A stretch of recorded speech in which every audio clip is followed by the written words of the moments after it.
पाहिलं तुम्ही? आम्ही बाहेरच काम करत होतो त्यावेळेस विमान आलं आणि एकदा फेरी घेतली, नंतर उतरायचं होतं पण ती वर असं चढलंच नाही त्या पट्टीवरती. आणि ज्यावेळेस स्फोट झाला त्यावेळेस ती 2 बॉडी अशा साईडला पडल्या. तर त्या एक बॉडी अशी पूर्ण ही झाली होती आणि एका बॉडीचा तर चेहरा दिसत नव्हता, पूर्ण असं शरीर फुगलं होतं.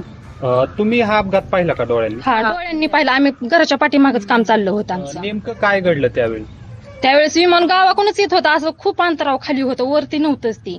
त्यांनी उतरायचा प्रयत्न केला पण ती दुसऱ्या फेरीला उतरायला गेल्यानंतर ती असं जागेवरच हे झालं, तिथं वरपट्टीवरती चढूच शकलं नाही. स्फोट खूप मोठा झाला का? खूप मोठा होता.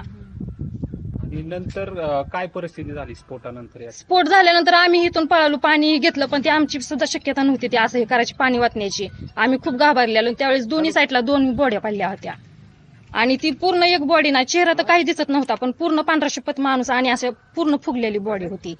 2 बॉड्या साईडला पडल्या, बाकीच्या बॉड्या पूर्ण आत होत्या आणि खूप मोठा जाळ होता तिथं. आम्ही लय घाबरलेलो.